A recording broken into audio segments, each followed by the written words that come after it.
बिहार के 45,000 गांवों में 20 अगस्त से भूमि सर्वेक्षण का काम तेजी से चल रहा है। जब से भूमि सर्वे का काम शुरू हुआ है, तभी से लेकर विदेश में रह रहे बिहारी लोगों के बीच यह चर्चा का कारण बना हुआ है। एनडीए सरकार में शामिल दल और नेता जहां एक और इस फैसले को ऐतिहासिक बता रहे हैं, तो तेजस्वी यादव और राजद के तमाम नेता सर्वे को लेकर नीतीश सरकार पर हमलावर है।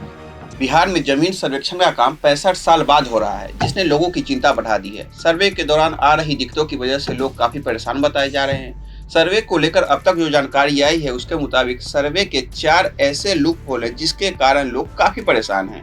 कहा जा रहा है कि अगर इन कमियों को लेकर अगर सरकार जल्द से जल्द कोई कदम उठाएगी, तो लोगों को होने वाली परेशानी में कमी आ सकती है। नमस्कार, मेरा नाम परितोष शाही है और आप प्रभात खबर देख रहे हैं। सबसे पहला सवाल यह है कि बिहार में जमीन सर्वे आखिर सरकार करवा क्यों रही है। बिहार में जारी जमीन सर्वे का कारण यह बताया जा रहा है कि लोगों के पास जमीन तो है, लेकिन उसका कागज नहीं है। इसलिए सर्वेक्षण करके सबके कागज मजबूत किए जा रहे हैं। सरकार का साफ मानना है कि राज्य प्रशासन अपनी 50% से ज्यादा समय जमीन विवाद को सुलझाने में ही बिता रहा है। ऐसे में अगर सर्वेक्षण में सबके कागज तैयार हो जाएंगे, तो भविष्य में जमीन के लेकर जो लड़ाई हो रही है, उसमें कमी आएगी। अब अगला सवाल यह है कि लोगों को परेशानी क्या क्या आ रही है। बिहार में बेरोजगारी का क्या आलम है, ये जग जाहिर है। रोजगार की कमी के कारण ज्यादातर पुरुष घर से हजारों किलोमीटर दूर अन्य राज्यों में जाकर नौकरी करते हैं।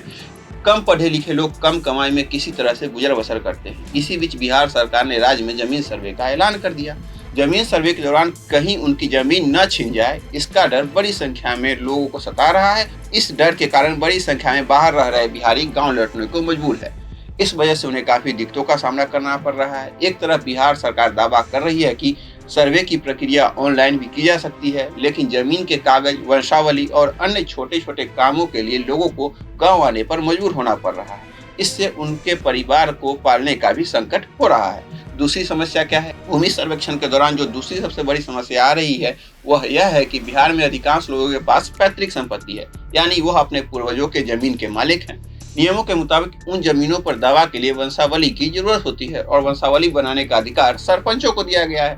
कई जगह से ऐसी खबर आ चुकी है कि वंशावली तैयार करने में सरपंच लोगों को काफी परेशान कर रहे हैं। इससे भूमि मालिक काफी परेशान हैं। इसके अलावा इस प्रक्रिया में सरकारी कर्मचारियों और जनप्रतिनिधियों की तरफ से ली जाने वाली रिश्वत भी लोगों के बीच परेशानी का सबब बना हुआ है।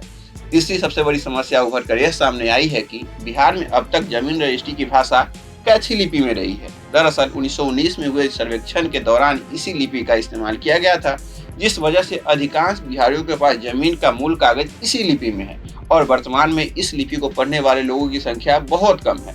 सर्वेक्षण के दौरान इसे लेकर भूमि मालिकों को काफी दिक्कतों का सामना करना पड़ रहा है। जब इस समस्या को लेकर बिहार के हर कोने से शिकायत आने लगी, तो इससे निजात दिलाने के लिए सरकार ने सर्वे में लगे अमीनों को कैथी लिपि की ट्रेनिंग देने का भी फैसला किया है। चौथी समस्या यह है कि बिहार में 1/3 जमीन झगड़े लड़ाई में फंसे हुए हैं। टीवी, सोशल मीडिया और अखबार में रोज जमीन विवाद की खबरें आती रहती है। ऐसे में भूमि मालिकों के पास जमीन के संपूर्ण कागज नहीं है। सभी कागज न होने पर राजस्व विभाग के अधिकारी सर्वे का काम रोक दे रहे हैं। फिर जमीन के सभी कागजात निकालने में महीनों लग जा रहे हैं। आजकल राजस्व कार्यालय में इन वजहों से काफी लंबी भीड़ भी देखने को मिल रही है। प्रभातखबर.com, विश्वास वही, रफ्तार नहीं।